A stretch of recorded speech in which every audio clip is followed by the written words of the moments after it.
Are you implying that information on the incident is being withheld by someone above you? No. Alright, interesting. Exactly how much do you know about this NX0 incident? It's like I keep saying, not a lot. But clearly you know some. You've been asking questions. That doesn't mean I've been getting answers. Then who asked them? Who have you been talking to? It doesn't matter. If they aren't telling me, they sure as hell aren't telling you. The detective has been murdered in cold blood. One of your colleagues. Even so, information is being withheld from the man in charge of bringing this killer to justice? I don't have to tell you how wrong this looks. Damn it all. This whole case has just been so frustrating. No, it's been worse than that. The whole investigation has been a damn joke.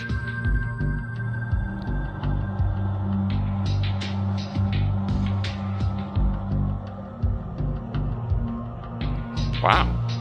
Must have pressed the right button. For God's sake, we arrested a man in a coma for murder. Now we're fast-tracking the guy's trial. How's that alright?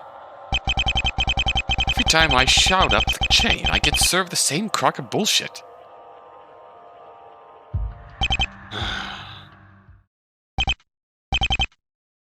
Look, Miss Fay, I'm going to level with you here. I've seen the evidence in this, and not one shred of it is decisive. Huh? Seriously? As far as I can tell, the upcoming trial will be a big wet noodle fight. The prosecution's case looks solid, and it can't be proven beyond a reasonable doubt. Chances are you'll find a way to slip through the cracks. But you won't be able to prove anything either. Then the case will get handed back to me with a look harder and a kick in the ass. And it'll boil down to forensics. We haven't found so much as goddamn hair so far. So fat chance that'll pan out. Everything concrete about this fiasco comes from that case, NX0. I've only been given the bare minimum to understand why Donald Graves is our suspect.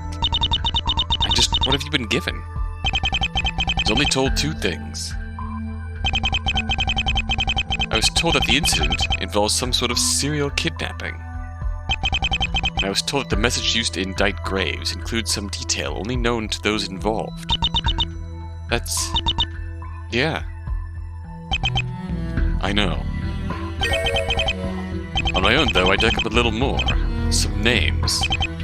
First, there's Kurt Bishop, who was the detective in charge before the case was dropped. Dropped? I don't know what it was all about, really. The precinct keeps a list of all the cases we handle, including the permanently suspended ones. Took a peek. It looks like the incident was on Bishop's desk for all of 10 days. What does that mean? It means the feds took over. The FBI. After that, there's no mention of it anywhere. But there was a bit more. Records showing that we questioned 4 people. What were they being questioned about? I'm not sure. There was no transcript without tape or anything, just a record showing it happened. Damn. That would have been useful. But it did list their names. Go on. First, there's one by the name Damara Rochelle. Tried looking her up. I didn't find anything useful. Didn't find anything useful as in... she doesn't have an Instagram account, or she's off the grid. Definitely more of the former. I haven't really had the time to pull records. Next 2 names are ones you should recognize. Donald Graves and Nathaniel Montclair. Figures. It's clear why the case is relevant. The details are all missing. don't have a clue why those two might have been at odds now, 5 years after the fact. Did they ever see each other after this incident was closed? We're pretty confident they met once recently. But Montclair has been in care for a couple of years now, so they could have met loads of times. I would check the visitor records, but they were all destroyed by the flood. How about Detective Bishop? Did either of them ever contact him? No idea. In other words, the prosecution will argue that NX0 is, in some way, Graves' motive. And there's really nothing else tying these people together. Who's the last person the police interrogated? Look, you didn't hear this from me, alright? The last person the LAPD questioned about NX0 was Charlie Klein. Oh. Victim's partner. The very same. I even talked to him about it. Obviously he didn't tell me very much, or else we wouldn't be having this conversation. Now it's possible he wasn't directly related to the case. May have been after the kidnapper. Maybe he saw something vital to the investigation. If it was that simple, don't you think he would have told you about it when you asked? Yeah. Interesting. Now I've got even more of a reason to have a chat with Detective Klein. That's all the info I've got. No, it wasn't much. Actually, you've been very helpful, Detective. I appreciate all your hard work. At least someone does. And I believe that's all the questions I had for you. Thanks again for your help. You're welcome. Probably about time I got back to work. I'll see you at the trial tomorrow, right? Do us all a favor and blow this thing wide open, won't you? Someone tells me it won't be that easy. No rest for the wicked. Not a wink. Take care, Detective. Good luck, Miss Faye.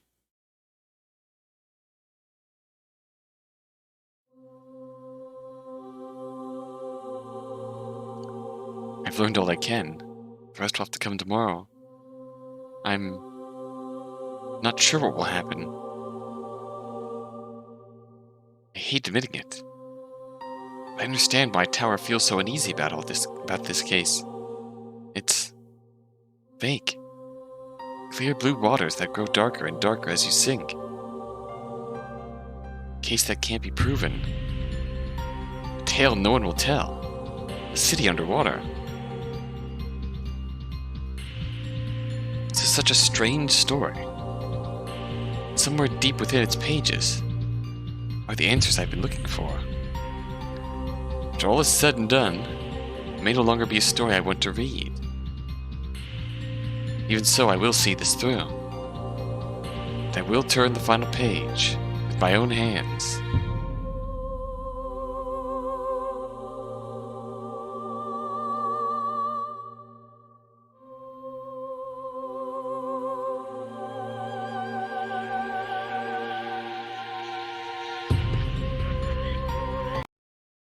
Part 2N.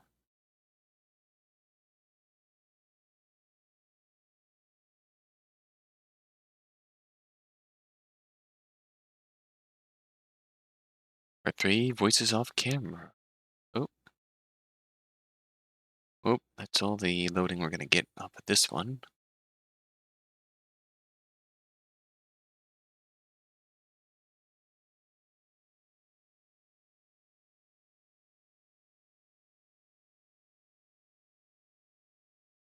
This is refusing to start for some reason.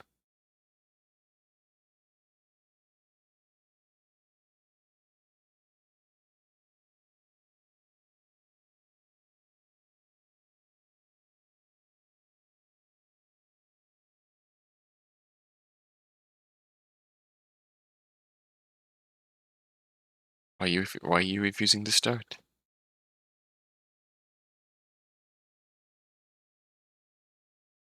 If I save and load, I can get through to this.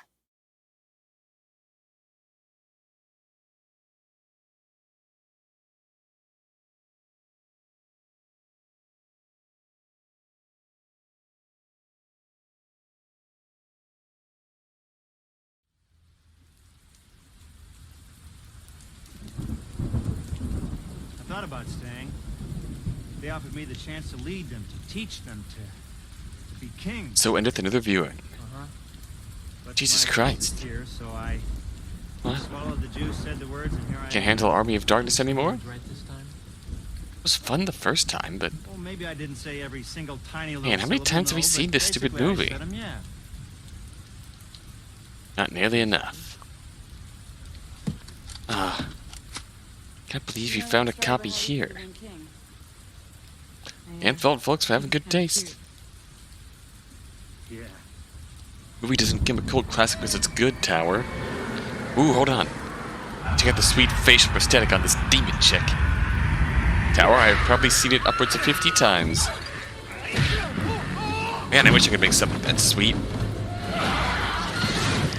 How many people realize how fly you gotta be to hit the human demon butter zone? It's that balance, man. That subtle creepiness. What the hell is creepy about Army of Darkness? Or subtle? True. Point still stands, though. Wow. Lady, I'm afraid I'm going to have to ask you to leave the store. For a moment there, your ego wasn't all encompassing. One sec. Ash. Name's Ash. Housewares. I hate you. Huh. You have to watch this flick more than 50 times with me? You know you love me. How many shots does... Shh. Demons in this movie are sure fond of flashy gymnastics. I'll swallow your soul! If you could do sweet flips like that, you'd probably find ways to use them in everyday situations too. Like being shot at, like being shot at. Is this really necessary?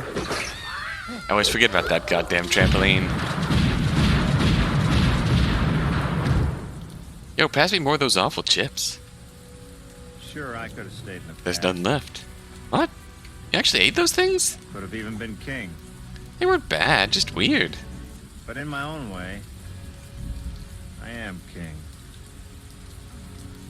Hail to the king, baby. Hail to the king, baby. See? You still dig this movie. I give credit where credit's due.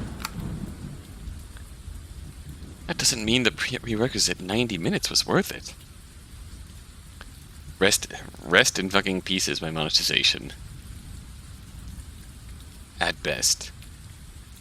Hey, so, are we all good for tomorrow? You mean the trial?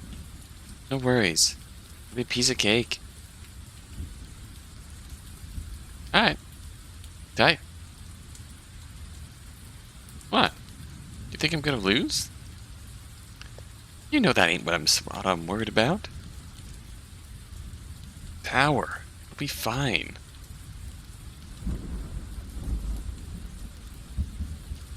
Wait, this is night before the trial. Isn't it? What? Why am I remembering this now? What's going on? Eh?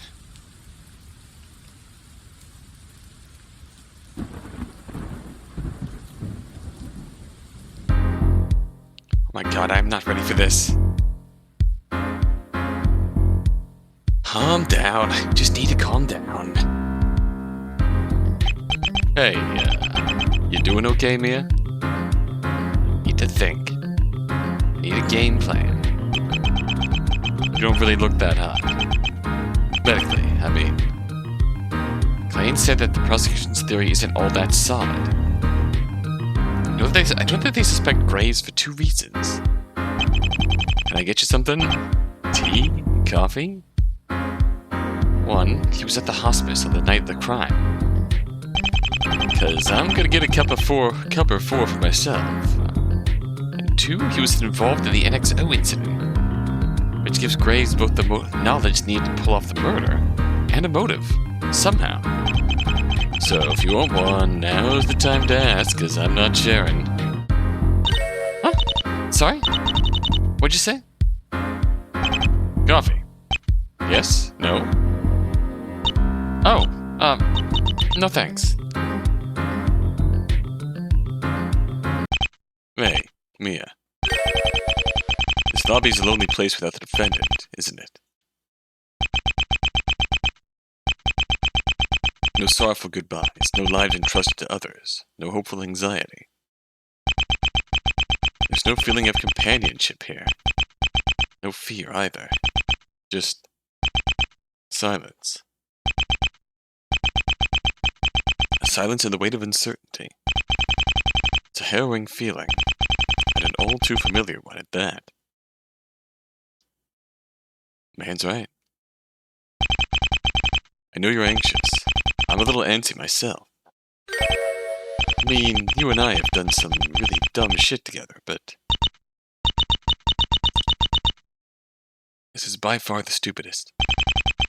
Maybe I'd be more okay with this if it promised some sort of closure or something. As far as we know, this will end up being just one more bloody brick in the wall. There's still plenty of time for that to backfire on us. That would be my line, thank you.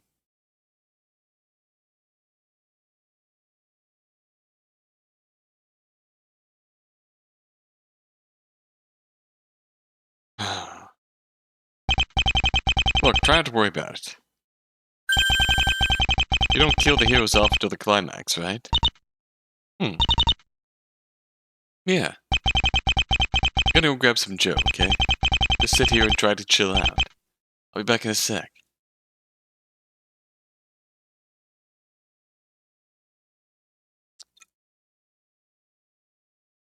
Silence. The weight of uncertainty. Wonder what movie he stole that line from.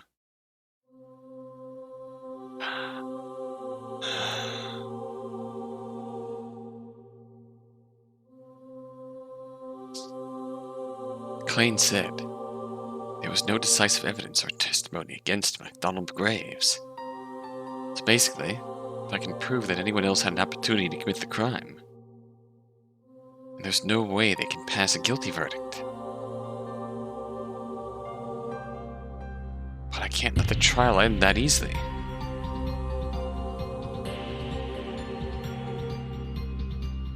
Else I won't have accomplished anything. Sorry, Mr. Graves, but finding the real culprit takes precedence over your freedom. Unless, of course, you are the culprit. Then, I'm sorry. You had to get stuck with me.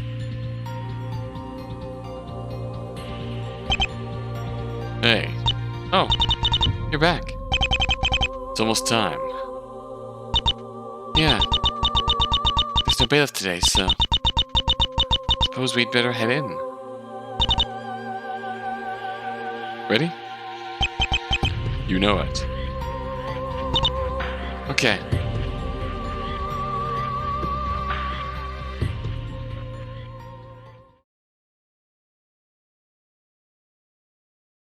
I passed the point of no return a long time ago.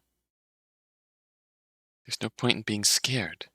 Running away has never been an option. So why do I feel like we're making a huge mistake?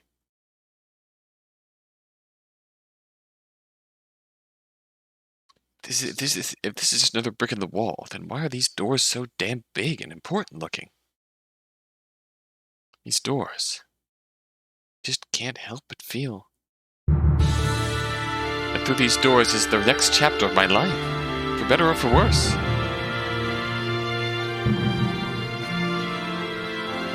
I wonder if it was fate that brought me here, or if it was the sum of my choices.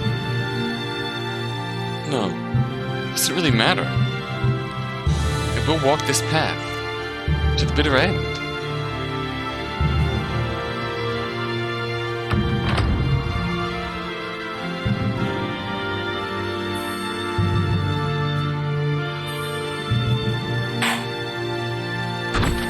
Oh, hello. Court is now in session for the trial of Donald Graves. Honorable Judge Lisa Oliviana Harper presiding. I would ask that you all rise, but considering the number of people here, I'll skip it. In all my years, I've never once seen a completely empty gallery. Murder trial of Mr. Disaster. Mind-boggling. But my musings can wait. Let us begin proceedings. Is the prosecution prepared? Oh, hello. The prosecution is ready to go, Your Honor. I can't recall ever seeing you in my court before, Professor. Are you new to the office? No, I was called in from out of state. Apparently, they couldn't find anyone to take this case. What with the hurricane and all that? From another state? Could they not have contacted someone closer? Well, I suppose you could call me a consultant of sorts. You could say I have a little more insight into this murder than most. Alright, who are you? But where are my manners? I'm Prosecutor Miles Edgeworth. Blah! It's a pleasure. Yo, he was looking right at us. Did he say Edgeworth? I didn't just mishear that, did I? Oh no, he definitely said Miles Edgeworth. That's, Shiga whatever, right? Yeah. We're in big trouble, aren't we? Well, this is what we came looking for, ain't it? Welcome to our city, Prosecutor. I'm afraid it's not much of a tourist attraction at the moment. At the defense, are you prepared as well? The defense is ready, Your Honor. Oh. Alright. So good to finally meet you, Miss Mia Fey. Alright then. We're both not who we seem. Miss Fey, I apologize, but I'm not as familiar with your work as the prosecution is. Really? I'm surprised, Your Honor. We never heard of the talented Mia Fey. No? Should I have? Of course, she's regarded very highly as an attorney. She owns her own law firm here in LA, and she even mentored the famous Phoenix Wright. What? And rumor has it that she was once next in line to become the head of the Curain clan. I can't say I've ever heard of any lawyer named Phoenix Wright, or the Curain family. But is it true you own your own firm, Miss Fey? The prosecution is exaggerating, Your Honor. I don't own my own business, and I've certainly never mentored anyone. Perhaps he has mistaken me for someone else. Now that you mention it. You don't quite look like how I imagined you would. For some reason. There's a lot of that going around today. Is this your way of saying you're on to me? Fine then. If you're looking for a fight, you found one. Do you think you could beat me at my own game, Miles Edgeworth? Do your worst. Okay, I will admit that is a turn I was not expecting. But an intriguing turn nonetheless.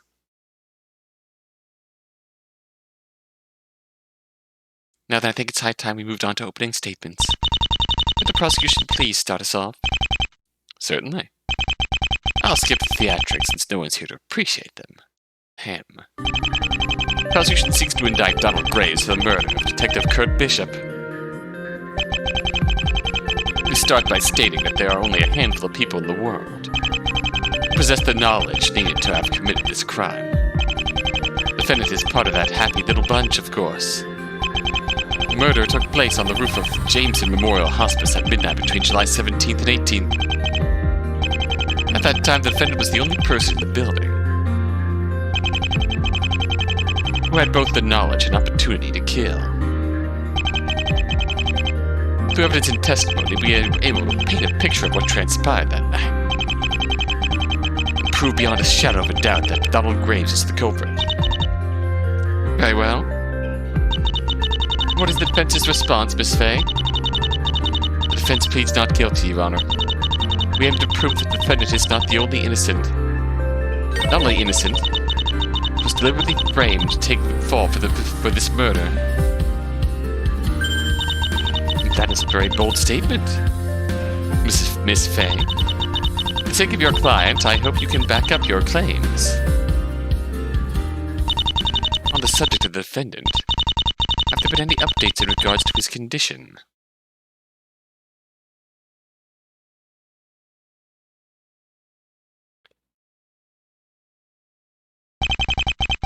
I checked in with the hospital he's being treated at earlier this morning. By the sounds of it, he's not doing very well. I imagine his verdict will have long since been passed by the time he wakes up. If he wakes up. I see. This is truly an unfortunate situation. However, I do not make the rules. This trial will continue with or without the defendant present. Prosecutor Edgeworth, how would you like to proceed? Let's establish the facts, shall we? How does subject matter expert testimony sound? The prosecution calls Detective Bryce McLean to the stand. This is quite interesting indeed. Witness, please state your name and occupation for the court. Detective Bryce McLean of the LAPD. I'm the lead investigator of the Bishop murder. Detective, would you please share the results of your investigation? You bet. And good morning over there, Miss Fay. Just like we talked about yesterday, all right? Don't pull any punches. Good to know somebody's on my side. And don't you worry, Detective. I'd be more than happy to rip your testimony apart.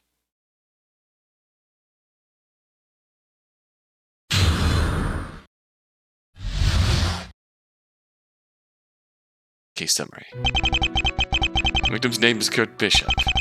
He was a detective with the LAPD, like myself. Between 12 and 1 a.m. on July 18th, his heart was pierced by a crossbow bolt. His body was found on the hospice's executive wing roof, but the bow was found on the patient wing roof. Oh. One of the hospice's residents, Nathaniel Montclair, was also found on the patient wing rooftop. The defendant, however, was found floating just outside the hospice, barely alive. He believed this murder to be premeditated. Graves called his victims out, intending to kill them. And after attacking both victims, Graves threw himself off the roof in an attempt to end his own life. That building rooftop bit adds a interesting foible to this case. Who went up to the roof of the executive wing, who went up to the roof of the patient wing. Murder-suicide, is it? What a horrible waste of life. Miss Fay, I assume you wish to cross-examine the witness. I do, Your Honor. This also throws a wrench in the proceedings of Mia is Sable, unless this is in fact Mia, real Mia, after surviving the kidnapping 5 years ago as Sable. But then again, why is fake Miles Edgeworth, aka Uncle Ray, have the canon impression of Mia Fey in mind? What is going on here? Are we actually Mia? I don't think we are. Very well, you may proceed. Actually, Your Honor, for that, I'd like to submit this map package as evidence. It might have been a rush job, but it's still a useful reference. I was told to stress that it's not quite up our usual standards. So maybe don't read it as though it's to scale. Thank you, Detective. This court accepts these diagrams to evidence. Let's take a peek in here. Just to be clear, Jameson Memorial consists of 2 separate buildings, correct? Mappy map. Oh, this is nice.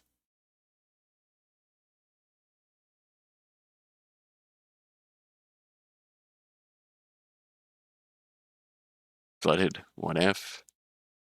The bridge. Executive wing is a floor taller than patient wing. Interesting.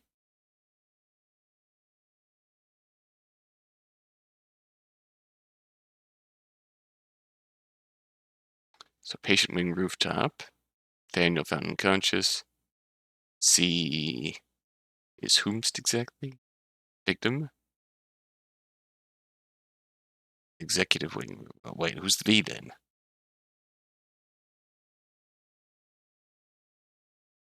M is Montclair. C is Charlie? No. It's Kurt?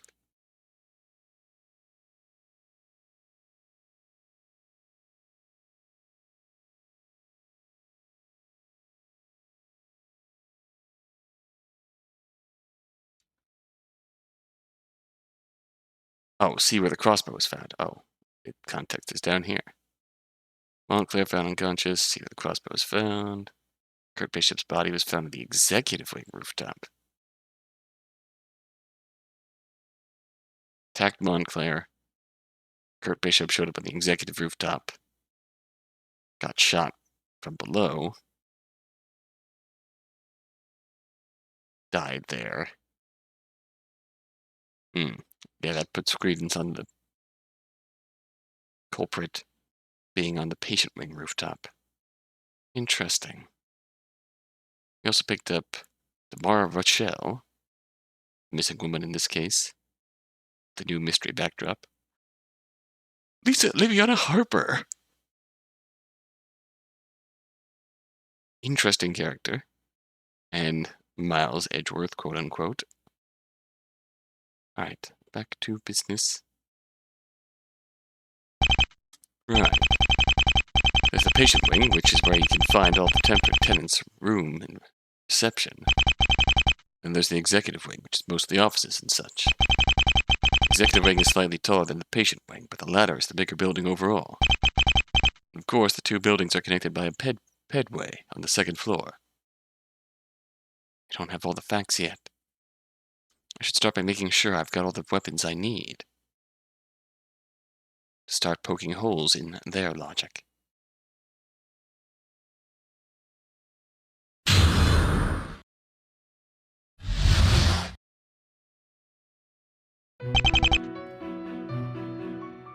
Hold it! Detective! What part of that statement wasn't crystal clear to you? It's only... What part of that statement wasn't crystal clear to you? Prosecution requests that the defense attempt to make actual progress with their questioning. Please. Your Honor, are you going to allow this prosecution to impede my cross-examination like this? I admit that I'm not sure how I feel about your bullying, prosecutor. But to be fair, what were you going to ask the detective, Mrs. Fay? Oh, I was going to ask...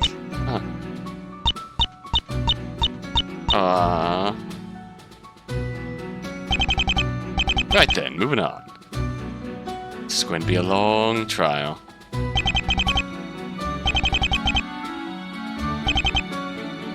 Hold it! Miss Fay, did you have a question? I don't know. Am I allowed, Miss Prosecutor Edgeworth? Ah! Look out! It's a snark attack. Are you two children? Honestly. Just ask your question, Miss Fay. A crossbow. That's right. The bolt struck the victim from the front and lodged in his chest. Death wasn't instantaneous. The victim was unconscious for maybe a minute after he was shot. It sounds rather specific. Did you receive the autopsy report you were waiting for? I did, in fact.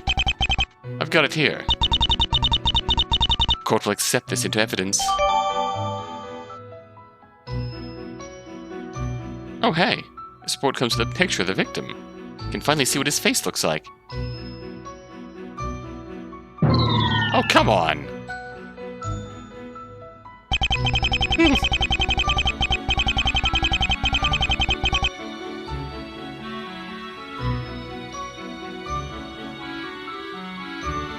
So, Curtis Allen Bishop, 39.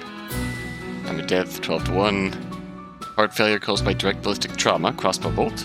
Death is not instantaneous, victim bled out over the course of a few minutes. Despite this, it's unlikely the subject retained motor function after the bolt entered his heart. Oh wow. Subject's belongings. Wallet, police ID, $23. Glock 19, underarm concealed holster, police issue, no traces of use. House key, cell phone, destroyed by crossbow bolt.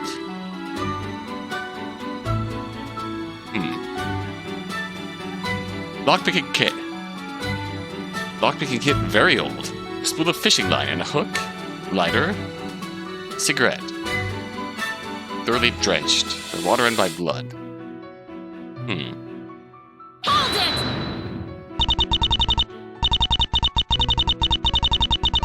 I should also point out that that's not Mia's voice clips, that's Athena's voice clips. Just so we're clear, the killer shot at the victim from the adjacent rooftop. Are we trying to say that Mia is not Mia?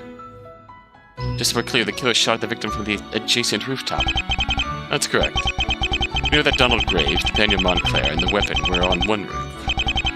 That the victim was on the other. The shot must have come from the patient wing.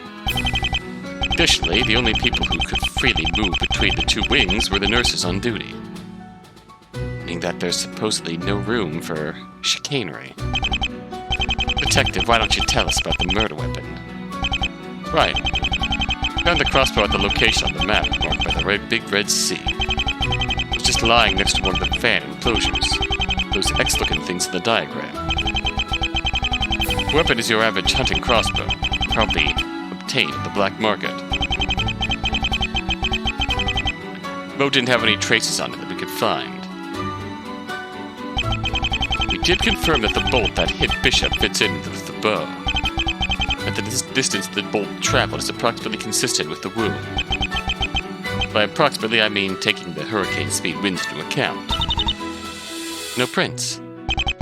Even if the killer was barehanded, the torrential rain would wash the bow clean. Blood would be a different story, but there was a sizable distance between the victim and the shooter. Meaning there's no proof my client actually pulled the trigger. Objection! The prosecution does not dispute this fact, but it does dispute its importance. It's impossible for the killer to be anyone other than Graves. None of the hospice's tenants have the freedom needed to prepare for the crime. And all the staff have alibis. So then who's left? Help me out here, Mia. Don't you patronize me. You say all the staff have alibis. Can you elaborate? Allow me. You cross-reference the testimonies of all the patients with the staffs. It's a bit of a patchwork, but both members of staff can be accounted for. Hold it! Are you seriously telling me that numerous terminally ill or debilitated patients were awake at midnight? Yeah, actually. Most were too agitated by the imminent hurricane to sleep. I don't blame them. He's joking, right? It definitely sounds unlikely. I don't think I have the evidence to argue otherwise, though. It may be indecisive, but the murder weapon is still a vital piece of the puzzle. The court accepts this crossbow into evidence.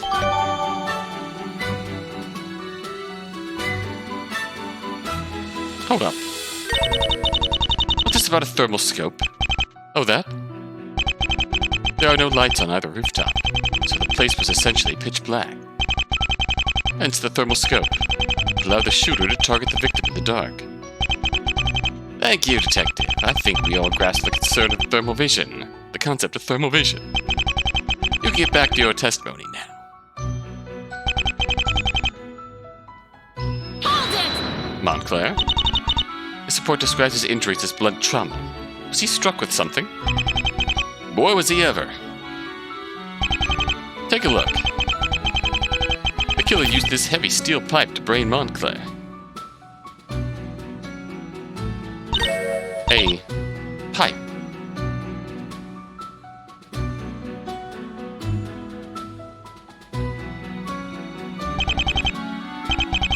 That's right. Take a look at this.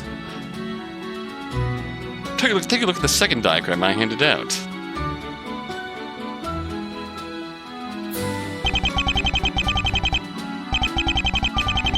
There's other junk lying around. It's construction equipment. Construction?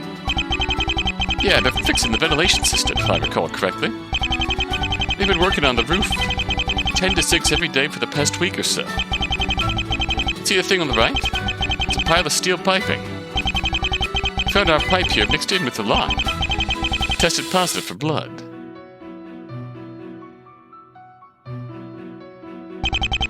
Before you ask, yes, it was Montclair's blood. Understood. Court accepted this pipe as evidence. Alright. By the way, the door that exits onto the patient wing rooftop is usually kept locked at all times. However, for ease of access for the construction crew, it's been kept unlocked for the past week. Before we move on from this topic completely, there's something that's been bothering me. What is up with the diagram of the patient wing roof? Why does it just fade out like that? Oh, right. Again, understand that it's not our usual quality of work. Basically, the construction crew has torn up sections of the roof to work on stuff. Everywhere that's faded out is covered with tarps.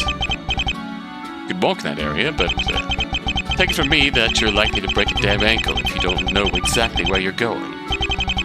Everything of interest is in the areas shown on that diagram, so I wouldn't worry about the rest. Thank you, Detective. You may continue your testimony.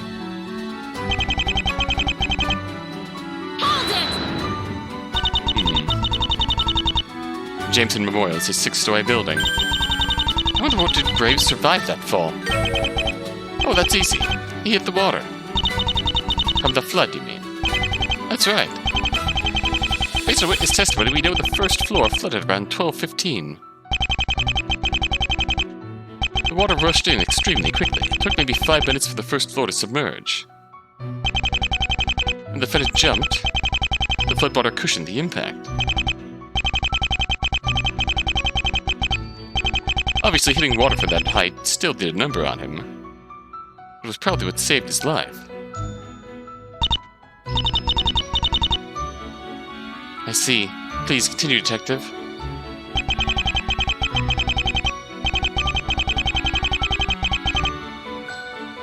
Hold it! If there was ever a time to get some answers, it would be now. Detective McLean.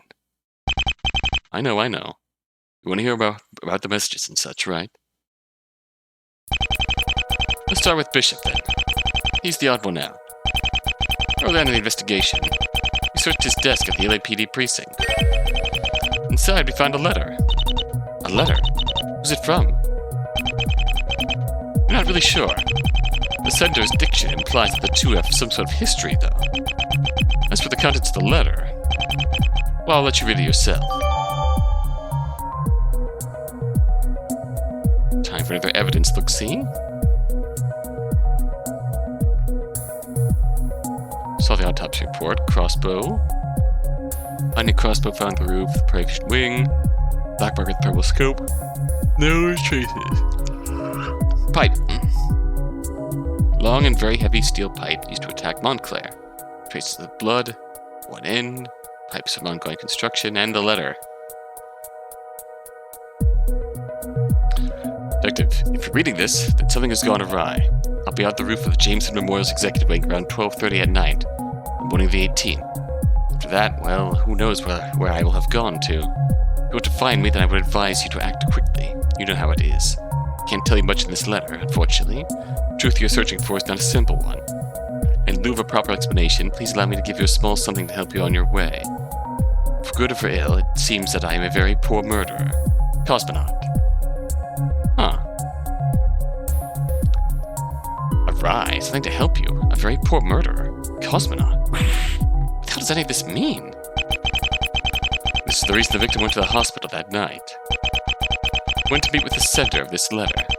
The cosmonaut. Whoever they are. Do you have any idea what this something to help you on your way is referring to? No, unfortunately. It's possible the sender meant that they would give Bishop that something if and when they met. It was also possible that there was more to this letter. A package or something.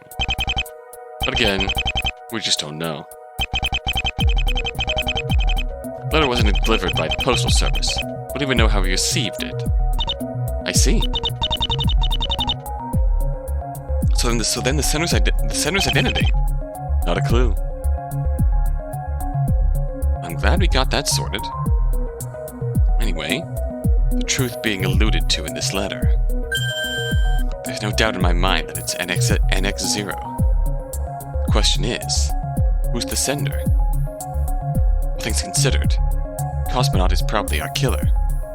This person who is a very poor murderer. Unless someone else had a way of knowing Bishop would be on the roof at that time. I don't even know how to begin making sense of this. The sound of it, Bishop knew and was looking for the sender. Not only that, the sender openly admits to being a murderer, or at least, I think so. Though I'm sure Edgeworth would argue Cosmonaut is actually just Donald Graves. Moving on. Nathaniel Montclair, living in care, doesn't exactly have a private mailing address. He is allowed a cell phone. Or rather, he allows himself a cell phone since he's the proprietor of the building. A few days before the murder, Montclair received a phone call. Oops. If I can turn that off. From...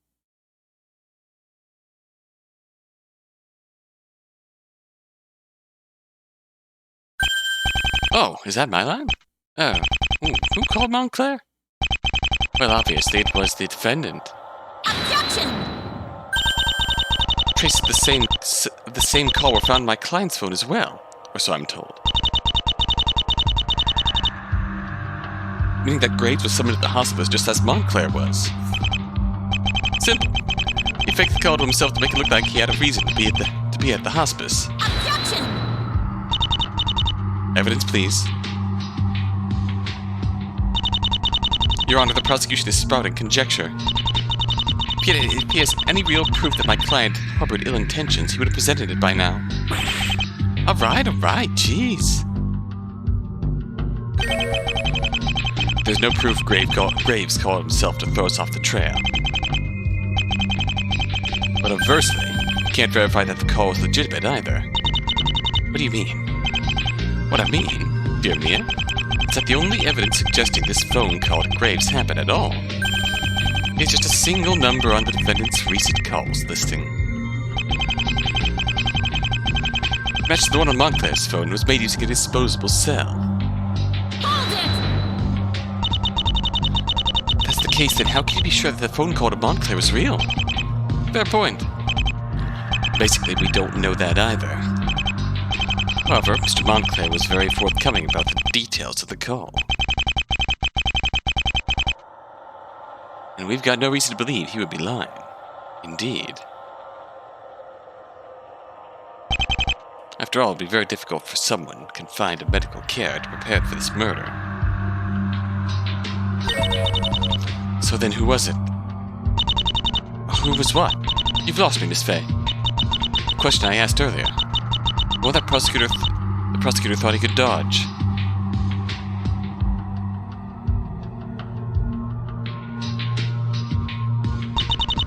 If Montclair was so helpful, he certainly would have told you who it was that called him. Since you haven't come out and said it yet, I'll ask for you. Was my client, Donald Graves, the person Nathaniel Montclair talked to on that phone call? I think it's time you give us a straight answer. It could have been Graves, and still the story could hold true with Graves being called there himself. Graves is called there and calls his buddy Montclair to check up on things. Okay, fine. So it could still hold up that Graves got called externally and called Montclair. I'll tell you everything. Everything? Yeah, everything. Bet you can find out on the internet. Hey, you should be grateful. I'm about to save you one whole ass Google search. Thanks.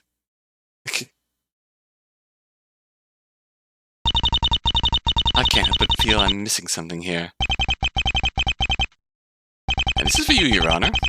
You may have been asking yourself, just who are Donald Graves and Nathaniel Montclair? And how are they related to Kurt Bishop? At a glance, they certainly seem to be unrelated. However, there's a common thread that links them. There sure is. We'll find out about that next time. Until then.